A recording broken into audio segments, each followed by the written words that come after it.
थोड़ा यहाँ पे देखिए, जय जय बोलिए।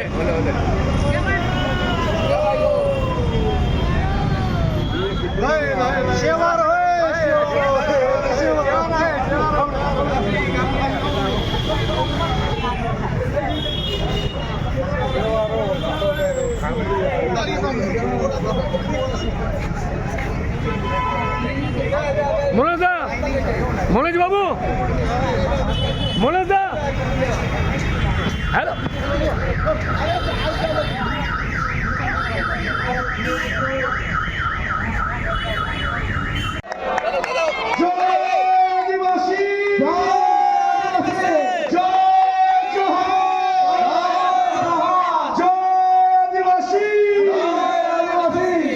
এই মুহূর্তে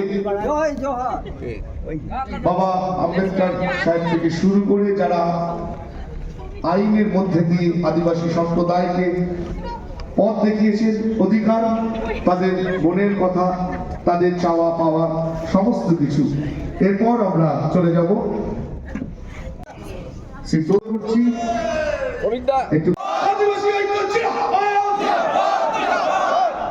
অসংখ্য ধন্যবাদ।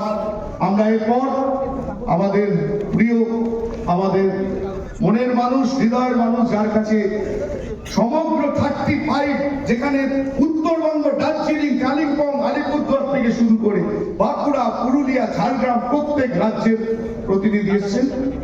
আমরা এরপর শ্রমিক বাবুকে আমরা আজকে তরুণ প্রজন্মকে বা আমাদের পাঠ্যপুস্তকের মধ্যে আদিবাসীদের যে ব্রিটিশ শাসনের সময় তাদের যে অবদান, তাদের যে সংঘর্ষ, তাদের যে জীবন যুদ্ধ, সেটাকে তুলে আনা হয়নি। সেই ব্যর্থতা কিন্তু এই সমাজের, এই ব্যর্থতা আমাদের তথাকথিত যারা আদিবাসীদের ঠিক এক পংক্তিতে বসতে একটু অস্বীকার করেন তাদের। আজকে যে ভূমিকা সিধু কানু ছিল, আজকে তাদের যতভাবে গ্লোরিফাই করা যেত বর্তমান প্রজন্মের সামনে, আজকে কিন্তু সেটা আমরা করে উঠতে পারিনি। আজকে এই কাজ বর্তমান সরকার করবে। নরেন্দ্র মোদীর নতুন সরকারের আমলে রবিলাল টুডু, দুখু মাঝি, নেপালচন্দ্র সূত্রধর, ধনীরাম টোটো, গুরুমা কমলী সোরেন, এরা প্রত্যেককে পদ্মশ্রী সম্মান পেয়েছেন। উল্লেখযোগ্য জনজাতির বিভিন্ন প্রকল্পকে যাতে বাস্তবায়িত করা যায়, তার জন্য কিন্তু আপনাদের এগিয়ে আসতে হবে। এখানে যারা মানুষ এসেছেন অনেকেই শিক্ষিত সমাজের মানুষ আছেন।